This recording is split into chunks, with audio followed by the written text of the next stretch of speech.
ನಾರಾಯಣಂ ಸುರಗುರುಂ ಜಗದೇಕನಾಥಂ ಭಕ್ತಪ್ರಿಯಂ ಸಕಲಲೋಕನಮಸ್ಕೃತಂ ಚ ತ್ರೈಗುಣ್ಯವರ್ಜಿತಮಜಂ ವಿಭುಮಾದ್ಯಮೀಶಂ ವಂದೇ ಭವಗ್ನಮಮರಾಸುರಸಿದ್ಧವಂದ್ಯಂ ವ್ಯಾಸಂ ವಸಿಷ್ಠನಪ್ತಾರಂ ಶಕ್ತೇಃ ಪೌತ್ರಂ ಅಕಲ್ಮಷಂ ಪರಾಶರಾತ್ಮಜಂ ವಂದೇ ಶುಕತಾತಂ ತಪೋನಿಧಿಂ.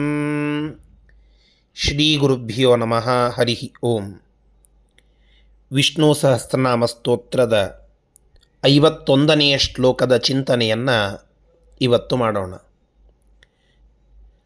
ಧರ್ಮಗೃತ್ ಧರ್ಮಗುದ್ಧರ್ಮೀ ಸದಸತ್ಕ್ಷರಮಕ್ಷರಂ ಅವಿಜ್ಞಾತಾ ಸಹಸ್ರಾಂಶುರ್ ವಿಧಾತಾ ಕೃತಲಕ್ಷಣಃ. ಭಗವಂತನನ್ನು ಧರ್ಮಕೃತ್ ಅಂತ ಕರೀತದೆ ಈ ಶ್ಲೋಕ. ಧರ್ಮಕೃತ್, ಧರ್ಮಂ ಕರೋತಿ ಇತಿ ಧರ್ಮಕೃತ್. ಧರ್ಮವನ್ನು ಮಾಡುತ್ತಾನೆ, ಆದ್ದರಿಂದ ಧರ್ಮಕೃತ್ ಅಂತ ಭಗವಂತನನ್ನು ಕರೀತೇವೆ. ಪರಮಾತ್ಮ ಧರ್ಮವನ್ನು ಹೇಗೆ ಆಚರಣೆ ಮಾಡಬೇಕು ಎಂಬುವುದನ್ನು ತನ್ನ ಮರ್ತ್ಯಾವತಾರದಲ್ಲಿ ಮನುಷ್ಯರಿಗೆ ತಿಳಿಸಲಿಕ್ಕಾಗಿ ತಾನೇ ಅವುಗಳನ್ನು ಆಚರಣೆ ಮಾಡಿ ತೋರಿಸಿದ್ದಾನೆ. ತಾನೇ ಯಜ್ಞವನ್ನು ಮಾಡಿದ್ದಾನೆ, ತಾನೇ ಸಂಧ್ಯಾವಂದನವನ್ನು ಮಾಡಿದ್ದಾನೆ. ರಾಮಾವತಾರದ ಪ್ರಸಂಗವನ್ನು ನಾವು ನೆನಪಿಸಿಕೊಳ್ಳಬಹುದಾದರೆ, ವಿಶ್ವಾಮಿತ್ರರು ರಾಮ ಲಕ್ಷ್ಮಣರನ್ನು ಕರೆದುಕೊಂಡು ಮಾರೀಚ, ಸುಬಾಹು ಇವರ ಉಪಟಳವನ್ನು ತಡೆಯಲಿಕ್ಕಾಗಿ ಕರೆದುಕೊಂಡು ಹೋಗಿರುತ್ತಾರೆ. ಅಲ್ಲಿ ಸ್ವತಃ ರಾಮ ತಾನು ನದಿಯಲ್ಲಿ ಸ್ನಾನವನ್ನು ಮಾಡಿ ಸಂಧ್ಯಾದಿ ಕರ್ಮಗಳನ್ನು ಮಾಡುವಂತಹ ಪ್ರಸಂಗದ ನಿರೂಪಣೆ ವಾಲ್ಮೀಕಿ ರಾಮಾಯಣ ನಮಗೆ ತಿಳಿಸಿಕೊಡುತ್ತದೆ. ಬೆಳಗಿನ ಜಾವ 4 ಗಂಟೆಯ ಹೊತ್ತಿಗೆ ಎದ್ದು ಹೇಗೆ ಒಬ್ಬ ಬ್ರಹ್ಮಚಾರಿ ತನ್ನ ಧರ್ಮವನ್ನು ಪಾಲನೆ ಮಾಡಬೇಕು ಎಂಬುವುದನ್ನು ಸ್ವತಃ ಭಗವಂತ ತೋರಿಸಿಕೊಟ್ಟಿದ್ದಾನೆ. ಒಬ್ಬ ಕ್ಷತ್ರಿಯ ಹೇಗೆ ತನ್ನ ಧರ್ಮವನ್ನು ಆಚರಣೆ ಮಾಡಬೇಕು ಅನ್ನುವುದನ್ನು ಭಗವಂತ ತೋರಿಸಿಕೊಟ್ಟಿದ್ದಾನೆ. ಕೃಷ್ಣಾವತಾರದಿಂದ ಬಂದು ಹೇಗೆ ತಾನು ತನ್ನ ಕರ್ತವ್ಯಗಳನ್ನು, ಧರ್ಮದ ಆಚರಣೆಗಳನ್ನು ಮಾಡಬೇಕು ಎಂಬುವುದನ್ನು ಸ್ವತಃ ತಾನೇ ತೋರಿಸಿಕೊಟ್ಟಿದ್ದಾನೆ.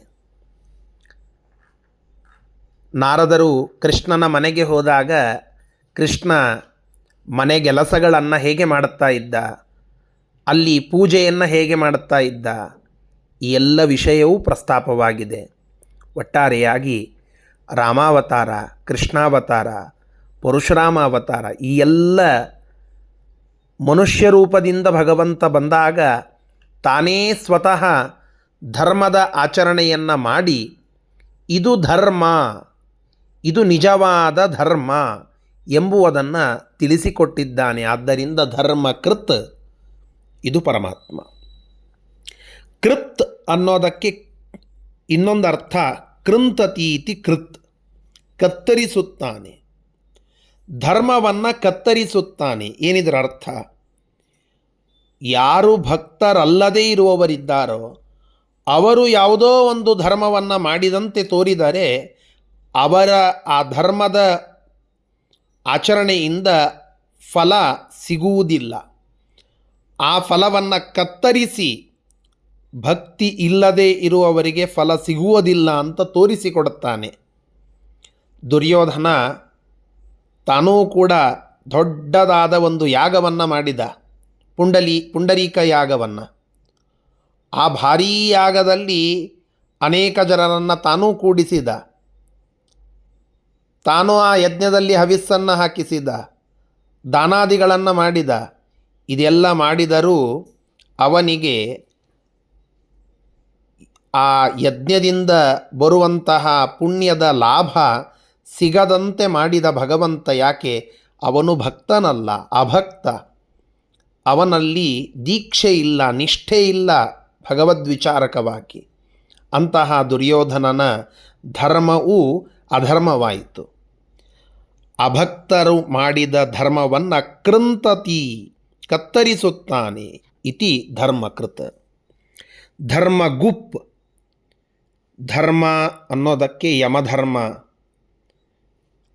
ಅಥವಾ ಧರ್ಮರಾಯ ಅಂತ ಅರ್ಥ. ಆ ಧರ್ಮರಾಯನನ್ನು ಗೋಪಯತಿ ಇತಿ ಗುಪ್, ರಕ್ಷಿಸುತ್ತಾನೆ. ಯಮಧರ್ಮನನ್ನು ಮತ್ತು ಧರ್ಮರಾಯ ಪಾಂಡವನಾಗಿ ಅವತರಿಸಿದ ಸಂದರ್ಭದಲ್ಲಿ ಧರ್ಮರಾಯನನ್ನು ಅನೇಕ ಪ್ರಸಂಗಗಳಲ್ಲಿ ಸೂಕ್ತ ಮಾರ್ಗದರ್ಶನ ನೀಡಿ ರಕ್ಷಣೆ ಮಾಡುವಂಥವನು ಪರಮಾತ್ಮ ಕೃಷ್ಣ. ಆದ್ದರಿಂದ ಧರ್ಮಗುಪ್. ಇನ್ನೊಂದು ಧರ್ಮ ಸಾಧನಭೂತ ಗಾವಃ ಧರ್ಮಗುಹು. ಧರ್ಮಕ್ಕೆ ಸಾಧನವಾಗಿರತಕ್ಕಂತಹ ಆಕಳುಗಳನ್ನು ಧರ್ಮಗುಹು ಅಂತ ಕರೆದರೆ, ಆ ಧರ್ಮಗುಹು ತಂಪಾತಿ ಇತಿ ಧರ್ಮಗುಪ್. ಆಕಳುಗಳು ಅಥವಾ ಆಕಳುಗಳನ್ನು ಸಾಕುವಂತಹ ಗೋಪಾಲಕರು, ಅವರನ್ನು ಪಾಲನ ಮಾಡುತ್ತಾನೆ ಭಗವಂತ, ರಕ್ಷಿಸುತ್ತಾನೆ ಭಗವಂತ. ಆದ್ದರಿಂದ ಭಗವಂತನನ್ನು ಧರ್ಮಗುಪ್ ಅಂತ ಕರೀತಾರೆ. ಧರ್ಮೀ, ಧರ್ಮವನ್ನು ಉಳ್ಳವನು ಸ್ವತಃ. ಆದ್ದರಿಂದ ಭಗವಂತನನ್ನು ಧರ್ಮೀ. ಧರ್ಮ ಅನ್ನೋದಕ್ಕೆ ಗುಣ ಅಂತ ತೆಗೆದುಕೊಂಡ್ರೆ ಸಕಲ ಗುಣಗಳ ಆಶ್ರಯ ಸ್ಥಾನ ಅದು ನಮ್ಮ ಪರಮಾತ್ಮ. ಆದ್ದರಿಂದ ಧರ್ಮೀ ಅಂತ ನಾವು ತಿಳಿದುಕೊಳ್ಳಬಹುದು. ಸತ್ ಮತ್ತು ಅಸತ್, ಈ ಎರಡು ವಿರುದ್ಧವಾದ ಶಬ್ದಗಳು, ಎರಡರಿಂದಲೂ ಭಗವಂತ ವಾಚ್ಯ ಅಂತ ಭೀಷ್ಮರ ಅಂಬೋಣ. ಸತ್ ಸೀದತಿ ಇತಿ ಸತ್. ಸೀದತಿ ಅನ್ನುವಂತಹ ಕ್ರಿಯಾಪದದ ಅರ್ಥ ಏನು ಅಂತಂದರೆ, ಒಂದು ಧಾತು ಶದಲ್ರ್ ವಿಶರಣ ಗತಿ ಅವಸಾದೇಶು ಅಂತ. ಶದಲ್ರ್ ಅಂದರೆ ಈ ಸೀದತಿ ಅನ್ನುವ ಶಬ್ದ ವಿಶರಣ ಗತಿ ಅವಸಾದೇಶು, ಈ ಮೂರು ಅರ್ಥಗಳಲ್ಲಿ ನಾವು ಬಳಸಬಹುದು. ಇವುಗಳ ಅರ್ಥ ಏನು ಅಂತಂದರೆ, ಹರಡುವುದು ಅಂತ ಒಂದು ಅರ್ಥ. ಪರಮಾತ್ಮ ಎಲ್ಲ ಕಡೆಗೆ ಸೀದತಿ, ವ್ಯಾಪ್ತನಾಗ್ತಾನೆ. ಆದ್ದರಿಂದ ಸತ್. ಹಾಗೆ ಎಲ್ಲ ಕಡೆಗೆ ಸಂಚರಿಸುತ್ತಾನೆ ಪರಮಾತ್ಮ. ಆದ್ದರಿಂದ ಸತ್. ಹೀಗಾಗಿ ಸತ್ಯರೂಪನಾದ ಭಗವಂತ ಸತ್, ಸರ್ವವ್ಯಾಪ್ತನಾದ ಭಗವಂತ ಸತ್, ಸರ್ವಗತ ಗತಿ ಅನ್ನೋದಕ್ಕೂ ಸೀದತಿ ಅನ್ನುವ ಶಬ್ದ. ಸರ್ವಗತನಾದ್ದರಿಂದ ಭಗವಂತ ಸತ್. ಇನ್ನು ಅಸತ್, ಅಸತ್ ಅವಿಶೀರ್ಣಂ ಅನವಸನ್ನಂ ವಾ. ಅಸತ ಅನ್ನೋದು ಭಗವಂತನ ಒಂದು ಹೆಸರು ಅಂತ. ಇದು ವಿಚಿತ್ರ. ಅಸತ ಅಂದರೆ ಅರ್ಥ ಏನು? ಎಂದೂ ಕುಂದದ, ಅವಿಶೀರ್ಣಂ, ಎಂದೂ ದುಃಖ ಪಡದ, ಅನವಸನ್ನಂ, ಎಂದೂ ದುಃಖವಿರದ, ಎಂದೂ ಕುಸಿಯದ,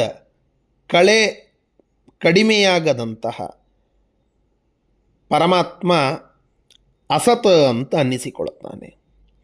ಇನ್ನು ಕ್ಷರಂ, ಇದು ಭಗವಂತನ ಒಂದು ಹೆಸರು. ಕ್ಷರಂ ಅನ್ನೋದಂದರೆ ಯಾವಾಗಲೂ ನಮಗೆ ವರವನ್ನು ಕೊಡ್ತಾನೆ ಅನ್ನೋದಕ್ಕಾಗಿ ಕ್ಷರಂ ಅಂತ ಪರಮಾತ್ಮನನ್ನು ಕರೀತೇವೆ. ಸತತಂ ದಾತೃತ್ವಾತ್. ಇನ್ನೊಂದು ಕ್ಷರಯತಿ ಜಗತ್ ಇತಿ ಕ್ಷರ. ಕ್ಷರ ಅನ್ನುವ ಶಬ್ದಕ್ಕೆ ವಿನಾಶ ಅಂತ ಅರ್ಥ. ಪರಮಾತ್ಮ ಜಗತ್ತನ್ನು ಸೃಷ್ಟಿ ಸ್ಥಿತಿ ಮಾಡಿ ಮುಂದೆ ಅದರ ಸಂಹಾರವನ್ನು ಅಂದರೆ ಪ್ರಳಯವನ್ನು ಮಾಡುತ್ತಾನೆ. ಪ್ರಳಯ ಕರ್ತೃತ್ವವು ಪರಮಾತ್ಮನದ್ದೇ. ಆದ್ದರಿಂದ ಈ ಜಗತ್ತಿನ ನಾಶಕನೂ ಪರಮಾತ್ಮನೇ ಅನ್ನುವುದಕ್ಕಾಗಿ ಕ್ಷರಂ ಅನ್ನೋದು ಭಗವಂತನ ಹೆಸರು. ಅಕ್ಷರಂ, ಅಕ್ಷರವಾದ ಅಂದರೆ ನಾಶವಿರದ ನಿತ್ಯವಾದ ವಸ್ತುಗಳು ಅಂತ ಯಾವೆಲ್ಲ ಇವೆಯೋ, ದ್ರವ್ಯಂ ಕರ್ಮ ಚ ಕಾಲಶ್ಚ ಸ್ವಭಾವೋ ಜೀವ ಏವ ಚ, ಇವೆಲ್ಲವುಗಳಲ್ಲಿ ತಾನೇ ಇದ್ದು ಅವುಗಳಿಗೆ ತನ್ನ ಶಕ್ತಿಯನ್ನು ಕೊಟ್ಟು ಅವುಗಳ ನಿತ್ಯತ್ವ ಪ್ರಕಟವಾಗುವಂತೆ ಮಾಡುತ್ತಾನೆ ಪರಮಾತ್ಮ. ಆದ್ದರಿಂದ ಅಕ್ಷರೇಷು ರಮತೆ ಇತಿ ಅಕ್ಷರಂ. ಆ ಎಲ್ಲ ಅಕ್ಷರವಾದ ನಿತ್ಯವಾದ ವಸ್ತುಗಳಿಗೆ ಅವುಗಳಲ್ಲಿ ಇದ್ದು ತಾನೇ ಇದ್ದು ಅವುಗಳಿಗೆ ಶಕ್ತಿ ಕೊಡುತ್ತಾನೆ. ಆದ್ದರಿಂದ ಅಕ್ಷರಂ. ಸ್ವತಃ ತಾನು ನಾಶರಹಿತನಾಗಿದ್ದಾನೆ, ಆದ್ದರಿಂದ ಅಕ್ಷರಂ. ಹೀಗೆ ಭಗವಂತ ಅಕ್ಷರ ಅಂತ ಅನ್ನಿಸಿಕೊಳ್ಳುತ್ತಾನೆ. ಅವಿಜ್ಞಾತ. ವಿಜ್ಞಾತ ಅಂದರೆ ತಿಳಿದಂಥವನು. ಭಗವಂತನನ್ನು ತಿಳಿದಂಥವನು ಪೂರ್ಣವಾಗಿ ಅನ್ನುವ ವ್ಯಕ್ತಿ ನ ವಿದ್ಯತೆ, ಯಾರೂ ಇಲ್ಲ, ಎಲ್ಲೂ ಸಿಗುವುದಿಲ್ಲ.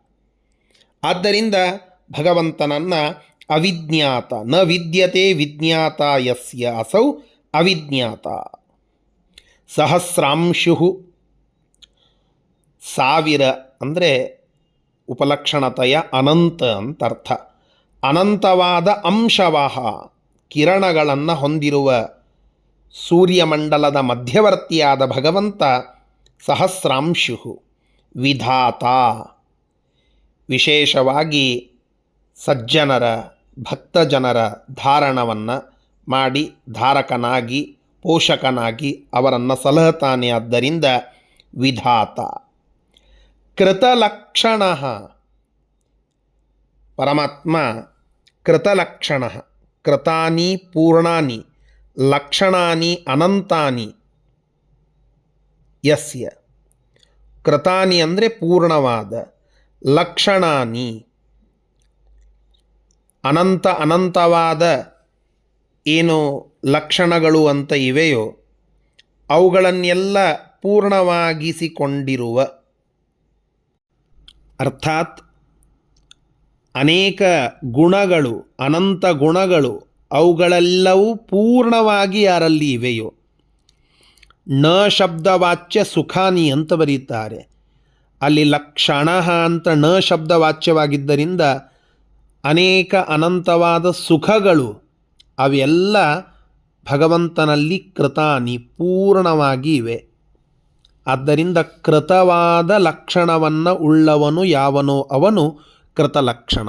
ಇಂತಹ ಈ ಎಲ್ಲ ಹೆಸರುಗಳಿಂದ ಪ್ರತಿಪಾದ್ಯನಾದ ಭಗವಂತ ನಮ್ಮನ್ನು ರಕ್ಷಿಸಲಿ ಅಂತ ಪ್ರಾರ್ಥನೆ. ಶ್ರೀಕೃಷ್ಣಾರ್ಪಣಮಸ್ತು.